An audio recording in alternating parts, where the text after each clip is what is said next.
Hello everyone, very good morning to all of you. Welcome to Destiny Commerce academy.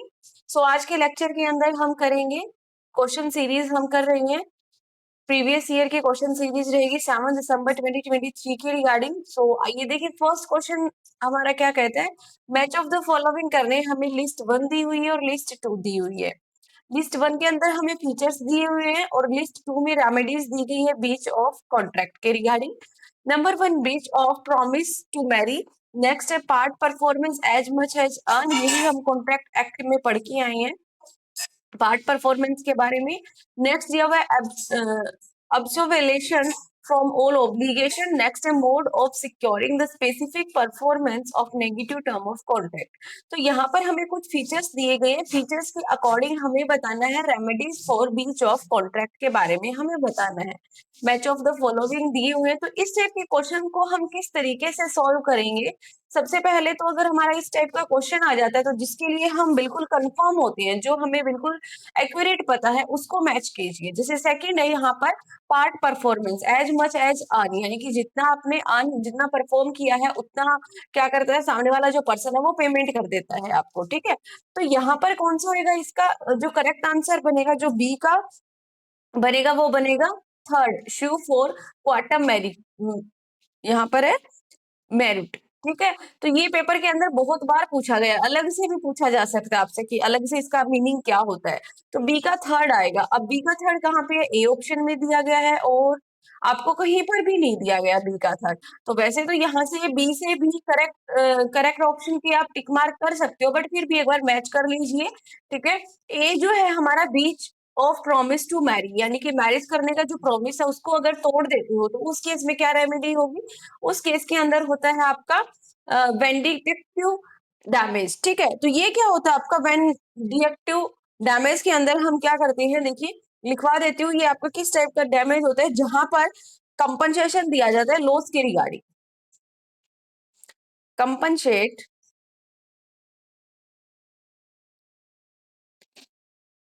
1 minute, देखिए लिखिए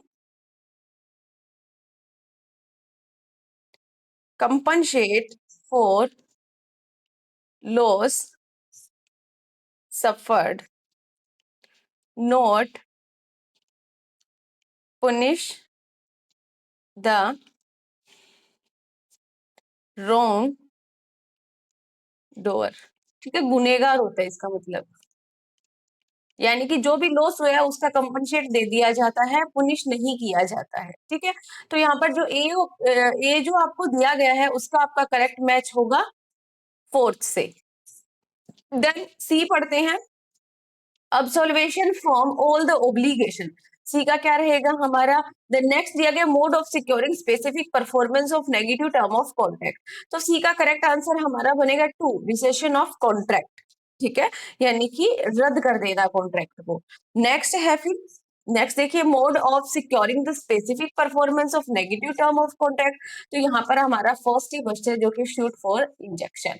तो यहाँ पर हमारा जो ए ऑप्शन है वो हमारा करेक्ट आंसर रहेगा। नेक्स्ट देखिए फिर question number 2, which one of the following is invalid for relationship, यानी कि कौन सी स्टेटमेंट इनवैलिड है।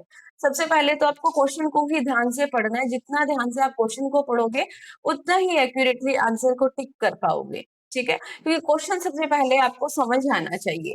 अब यहाँ पे जैसे इनवैलिड दिया गया, अगर आप फ्लो फ्लो में यहाँ पर वैलिड पढ़ लो या फिर सपोज कर लो तो आपका सारा का सारा क्वेश्चन जो है वो इनकरेक्ट हो जाएगा। ठीक है, तो सबसे पहले हमें क्वेश्चन को ही ध्यान में रखना है।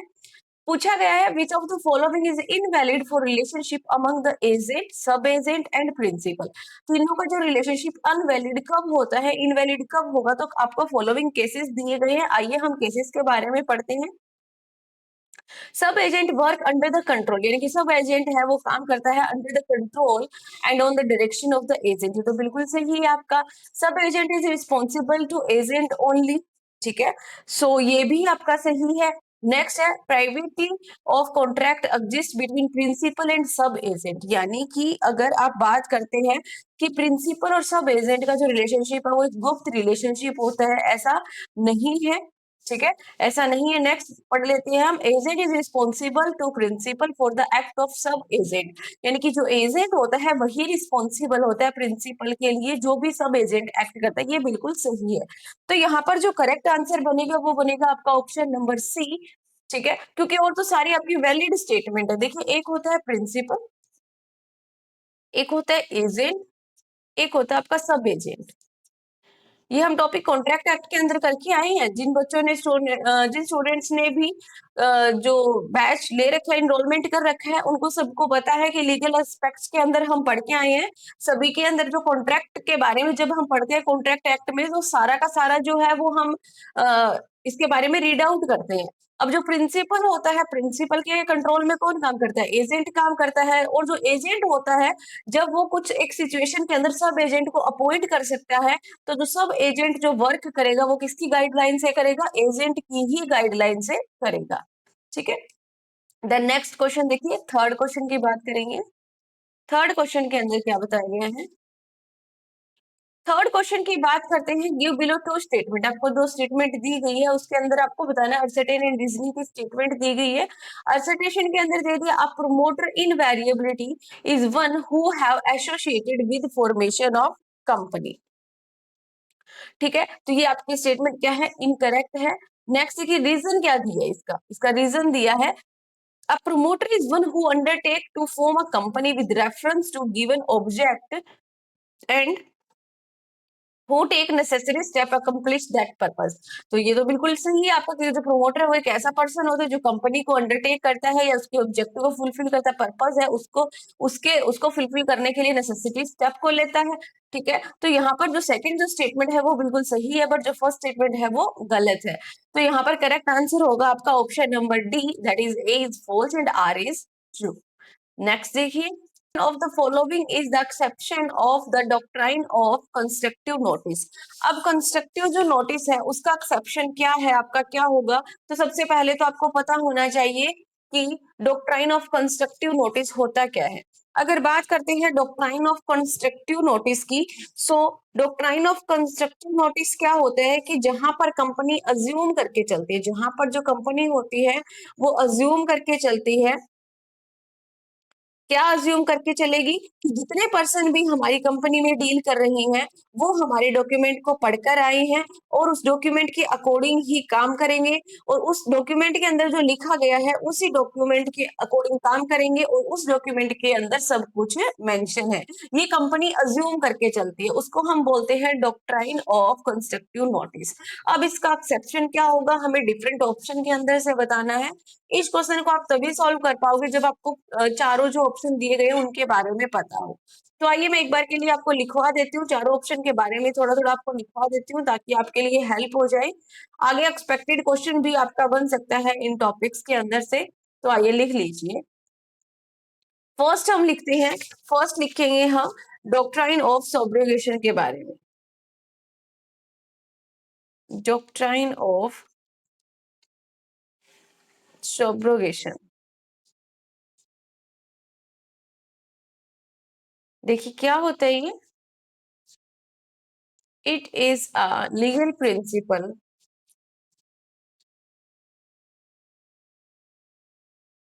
that allow a third party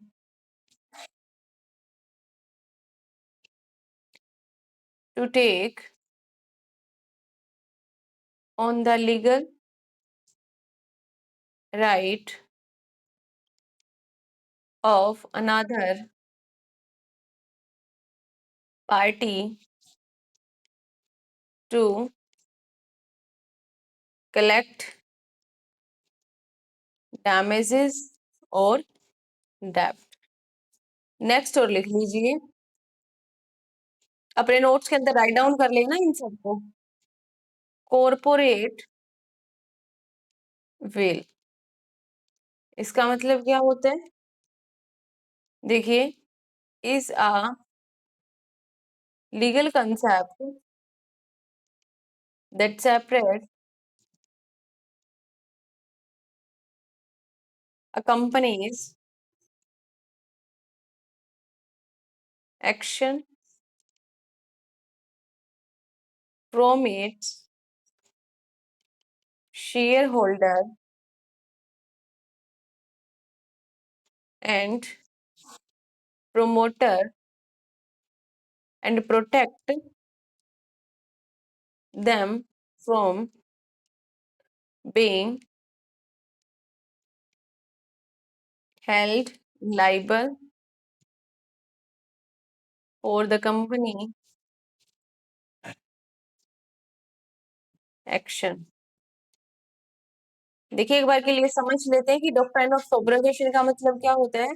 अगर हम बात करते हैं डॉक्ट्राइन ऑफ सब्रोगेशन की, तो ये आपका एक लीगल प्रिंसिपल होता है जहां पर जो थर्ड पार्टी होती है उसको अलो होता है या उसके पास राइट आ जाते हैं, लीगल राइट आ जाते हैं कि जिस पर्सन ने भी डैमेज किया है, जिस पर्सन ने भी किसी का नुकसान किया है, तो वो उससे डैमेज जितना भी हुआ है उससे वो कंपनसेट कलेक्ट कर सकती है। ठीक है, ये होता है आपका डॉक्ट्राइन ऑफ सब्रोगेशन। नेक्स्ट अगर बात करते हैं कॉर्पोरेट वेल की, हम बात करेंगे। कॉर्पोरेट वेल का मतलब होता है, ये भी आपका एक लीगल कंसेप्ट होता है।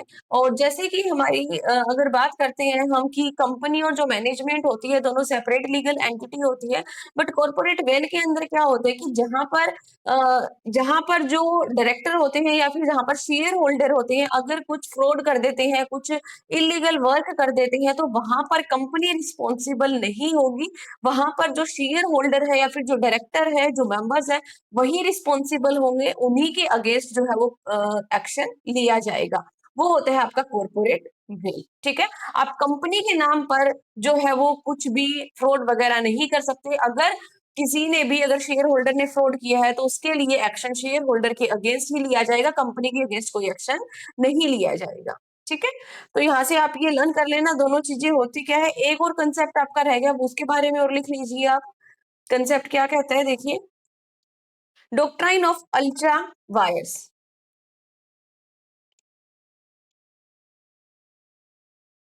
डॉक्ट्राइन ऑफ अल्ट्रा वायर्स, देखिए इसके अंदर हम लिखते हैं, इसका मतलब क्या होता है, means beyond the power, beyond the power. ये भी आप, नेक्स्ट दिया गया है आपको ट्रेकन रूल। क्या रूल आएगा इसके अंदर, also known as the doctrine of indoor management is a company law concept that protect third party from a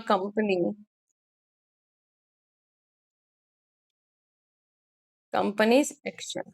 इसके अंदर क्या कहता है, इसके अंदर कहता है कि जो आउटसाइडर होते हैं वो ये मान रहे होते हैं कि जो इंटरनल जो प्रोसेसिंग होगी, ठीक है, वो जो इंटरनल प्रोसेसिंग होगी,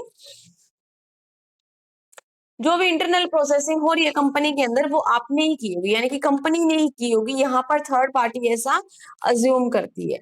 ठीक है, यानी कि जो आउटसाइडर पार्टी है वो अज्यूम करती है कि जो भी इंटरनल प्रोसेसिंग हो रही है वो कंपनी को सब पता है और उसी के जो अकॉर्डिंग है वो प्रोसेसिंग हो रही है। अब आइए क्वेश्चन पे चलते हैं। देखिए फोर्थ क्वेश्चन की बात करते हैं, तो क्या एक्सेप्शन रहेगा, क्या एक्सेप्शन रहेगा इसका कंस्ट्रक्टिव नोटिस का। तो फर्स्ट के अंदर तो हम पढ़ के आए डॉक्ट्राइन ऑफ सब्रोगेशन के बारे में, हम पढ़ के आए हैं कि जहां पर एक जो आपका, जहां पर राइट क्या हो रहे हैं, ट्रांसफर हो रहे हैं, जहां पर थर्ड पार्टी जो है वो सारे लीगल राइट ले लेती है अपने डैमेज को कलेक्ट करने के लिए। फिर अगर बी की बात करते हैं डॉक्ट्राइन ऑफ अल्ट्रा वायर्स, तो इसका मतलब होता है means beyond the power, rules, इस रूल के अंदर क्या होता है, इस रूल के अंदर होता है कि यहाँ पर जो आउटसाइडर है वो अज्यूम करके चलते हैं कि जो भी इंटरनल प्रोसेसिंग हो रही है वहां पर जो कंपनी है वो रिस्पॉन्सिबल है या कंपनी को सब पता है। तो यहाँ पर अगर हम एक्सेप्शन की बात करते हैं, कंस्ट्रक्टिव नोटिस के अंदर हमने पढ़ा है कि जहां पर कंपनी अज्यूम करके चलती है और यहाँ पर आउटसाइडर अज्यूम करके चलता है, तो इसका एक्सेप्शन क्या रहेगा, option number D is the correct answer. ठीक है, थोड़ा सा टेक्निकल क्वेश्चन है तो सारी टर्मिनोलॉजी आपको पता होनी चाहिए, तभी आप क्वेश्चन को अटेम्प्ट कर पाओगे। नेक्स्ट देखिए, फिर फिफ्थ क्वेश्चन की हम बात करते हैं, which of the following can become the member of LLP. जो एलएलपी का मेंबर है वो कौन हो सकता है, resident India limited liability partnership, corporate sole, cooperative society, companies including foreign companies. तो यहाँ पर करेक्ट आंसर हमारा क्या बनेगा, देखिए रेजिडेंट इंडिया हो सकती है मेंबर एलएलपी की। नेक्स्ट अगर बात करते हैं हम लिमिटेड लाइबिलिटी पार्टनरशिप, ये तो हो सकती है। ठीक है, next corporation solve, cooperative society, companies including foreign companies, तो ई। तो यहाँ पर जो हमारा करेक्ट आंसर बनेगा वो बनेगा option number D, that is A, E और बी। ठीक है, नेक्स्ट देखिए, फिर सिक्स क्वेश्चन की बात करेंगे। सिक्स क्वेश्चन के अंदर क्या दिया गया है, arrange the following step in the investigation process. हमें क्या करने हैं, इन्वेस्टिगेशन प्रोसेस के स्टेप को अरेंज करना है कॉम्बिनेशन के टाइम पर by the competition commission of India, यानी कि CCI। ये हम पढ़ के भी आए हैं, अभी हमने जो लेक्चर प्रोवाइड किए हैं आप सभी को कंसेप्ट के अंदर, तो वहां से आप अपने जो कंसेप्ट क्लियरिटी कीजिए, पहले कंसेप्ट को पढ़िए देन ही क्वेश्चंस करने का फायदा है, वरना कोई फायदा नहीं है। जब तक आपको कंसेप्ट नहीं आएंगे, जब तक समझ में नहीं आएंगे, तब तक क्वेश्चन को इजीली तरीके से सॉल्व नहीं कर सकते। तो यहाँ पर जब हम अरेंज करेंगे तो सबसे पहले हमें क्या करना है, सबको रीड आउट करना है। ठीक है, सबको रीड आउट करके हमें पता चल जाएगा। Call for report from Director General. Invite any person. Director parties combination to publish detail of combination. Call for additional information. Issue a notice show cause to the party of the combination. यहाँ पर अगर आप भी common sense से अगर पढ़ते हो तो भी करेक्ट जो है वो फर्स्ट कौन सा लग रहा है आपको, ई लग रहा है, कि जहां पर नोटिस जो है वो इशू होगा कि आपको शो करना है कि किस किस पार्टी का कॉम्बिनेशन हो रहा है, तो ई। ठीक है, तो ई ऑप्शन यहाँ पर बी में ही दिया गया, फिर भी आगे देख लेते हैं, ए दिया हुआ है नेक्स्ट आपको, call for report from a director general, then ये 2 पे आ जाएगा। देन अगर बात करते हैं direct the party of combination publish the detail, यानी कि कॉम्बिनेशन की जो भी डिटेल है उसको पब्लिश करना। नेक्स्ट फिर आ जाएगा आपका invite a person affecting the parties of her return objective. Then next आ जाएगा आपका कॉल फॉर एडिशनल इंफॉर्मेशन, जो भी एडिशनल इंफॉर्मेशन है पार्टीज ऑफ कॉम्बिनेशन की उसकी आपको डिटेल प्रोवाइड करवाना। तो यहाँ पर जो करेक्ट आंसर बनेगा वो बनेगा ऑप्शन नंबर बी। तो इस तरीके से भी आप क्वेश्चंस को सॉल्व कर सकते हो, जल्दी सॉल्व कर सकते हो, जहां पे कंफर्म होते हो वहां पर सीधा आप टिक मार्क कर सकते हो, टाइम की सेविंग कर सकते हो। और कर तभी पाओगे जब आपको कंसेप्ट की क्लियरिटी होगी, कंसेप्ट पता होगा, कंटेंट पढ़ रखा होगा। नेक्स्ट देखिए, फिर सेवंथ क्वेश्चन की बात करते हैं, in case of anti competitive activity by a firm, the competition commission of India, यहाँ पर भी CCI के बारे में दिया गया, तो कितने पर पेनल्टी जो है इम्पोज करेगी, नोट मोर देन, भाई ज्यादा नहीं होनी चाहिए, जो भी आपको ऑप्शन दिए गए हैं। तो यहाँ पर हमारा जो करेक्ट ऑप्शन है वो बनेगा option number B, that is 10% of average turnover, या फिर income of the firm 3 preceding financial year. ठीक है, इससे ज्यादा नहीं होनी चाहिए। नेक्स्ट देखिए, फिर एट्थ क्वेश्चन की हम बात करेंगे।